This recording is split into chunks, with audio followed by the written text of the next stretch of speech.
तो कोयले की कालाबाजारी पर इंडिया न्यूज हल्ला बोल रहा है और हमारे साथ लगातार मौजूद है इंडिया न्यूज संवाददाता विजय। विजय, ये तमाम जो कालाबाजारी चल रही है ये साफ है कि अधिकारियों के शय पर चल रही है, लेकिन क्या ये कभी थम पाएगी? क्योंकि बार बार नियमों को ताक पर रखा जाता है, सुरक्षा के मानकों को भी धता बताया जाता है। इससे एक तरफ तो प्रशासन को भी नुकसान होता है, वहीं दूसरी तरफ लोगों की जान के पर भी बन जाती है।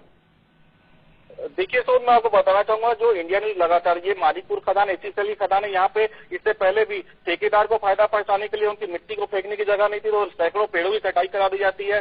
जब ठेकेदार को कोयला उठाना होता है तो ट्रैक्टर का नंबर लगाकर पे लोडर अलाउ कर दिया जाता है। तो जितने गैर कानूनी काम है इसी ऐसी चली खदानों में होती है। बावजूद इसके जो जिला प्रशासन एक जिम्मेदार विभाग होता है वो नोटिस तो जारी करता है कि जो आपके यहाँ गैर कानूनी काम हो रहे हैं, जो ओवरलोड हो रहा है या जो पेड़ों की कटाई हो रही है, इन सब को लेकर कार्रवाई की जाएगी। लेकिन आज लंबा समय बीत जाता है, एक नोटिस के बाद में जो जिला प्रशासन के जिम्मेदार अधिकारी हैं वो दोबारा उसको लेकर गंभीरता नहीं दिखाते हैं। ये भी एक बड़ी समस्या है जिसको लेकर एसी सेल के अधिकारी मनमानी करने पर उतारू हैं।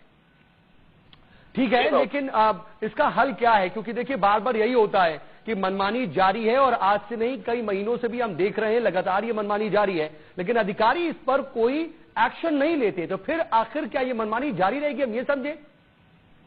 देखिए, जब तक जो स्टेट लेवल जो कोरबा में एसी सेल की खदान है, ये सिर्फ एसी सेल की मानिकपुर नहीं, लगभग सभी खदानों का यही हाल है। और यहाँ पर जो हकीकत सामने आती है कि कोयले की काली कमाई में सबके हाथ काले हैं और पैसे के दम पर ठेकेदार जो है वो कोल माइन चला रहे हैं, प्रबंधन सिर्फ मुक्त दर्शक बनकर बैठा है। तो कहीं ना कहीं जो सेफ्टी रूल्स के वायलेशन हो रहे हैं या सेफ्टी रूल्स का वायलेशन कर जो लोगों की जाने जा रही है, तो ये सब खामियाजा जो है एक आम कर्मचारी भुगतता है और पैसे को लेकर ये सारे मामले दबा दिए जाते हैं और जिम्मेदार विभाग है वो भी मौन बैठा हुआ है। तो कहीं ना कहीं जब इस पूरे मामले पर गंभीरता दिखाई जाएगी, जो जिम्मेदार अधिकारी है वो जब गंभीरता दिखाएंगे तभी इस पर नकेल कसा जाएगा, कसा जा सकता है। लेकिन अगर ऐसा हो नहीं रहा है, अधिकारियों की तरफ से लापरवाही और खास करके कंपनियों को शय देने का काम जारी है, तो इसमें सरकार की भूमिका क्या अहम नहीं हो जाती है?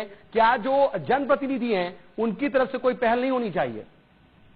देखिए, हर बार हमारे द्वारा जब चाहे जनप्रतिनिधि, हमने सांसद डॉक्टर बंसीलाल महतो से भी इस मामले में चर्चा की थी, उनका भी बयान आया था कि ये गलत है। इसको लेकर वो कोयला मंत्री पीयूष गोयल को संज्ञान में लाएंगे। कोयला मंत्री पीयूष गोयल कोरबा आते हैं, लेकिन जब भी ये बात सामने, अधिकारियों का ये कहना है कि जो देखा जाता है जब कोई मंत्री बाहर से आता है, जब कोई डीजीएमएस का अधिकारी आता है तो सारे वायलेशन को सुधार दिए जाते हैं, सारे नियम कानून से कोयले में कोयला परिवहन होता है, सब चीज नियम से होता है। लेकिन इन अधिकारी और मंत्री के बाहर जाते ही फिर भी इन नियमों का उल्लंघन होने लगता है। तो कहीं ना कहीं ये लगता है कि जब अधिकारी आते हैं तब ये सब चीज सही कर लेते हैं, उसके बाद में ये मनमानी फिर से चालू हो जाता है और ये धराशायी अभी लगातार, यानी कि हर तरफ से लापरवाही बढ़ती जा रही है और हर तरफ से कहीं ना कहीं कोताही दिखाई दे रही है, जिसकी वजह से इस तरह की कंपनियों की मनमानी बढ़ रही है और वो लगातार नियमों का उल्लंघन कर रहे हैं। विजय, आप पूरी स्थिति पर नजर बनाए रखिएगा, आगे भी आपसे अपडेट के लिए जुड़ते रहेंगे, लेकिन फिलहाल के लिए आपका बहुत बहुत शुक्रिया। तो कोयले की कालाबाजारी को लेकर के इंडिया न्यूज लगातार हल्ला बोल रहा है और उम्मीद करते हैं कि जनप्रतिनिधि और जिम्मेदार अधिकारी इस पर संज्ञान लेंगे और इस तरह से कंपनियों की मनमानी पर लगाम लगाने की उनकी तरफ से पहल होगी। और अगर ऐसा नहीं होता है तो इंडिया न्यूज लगातार इस मामले को उठाता रहेगा। आज के हल्ला बोल में बस इतना ही।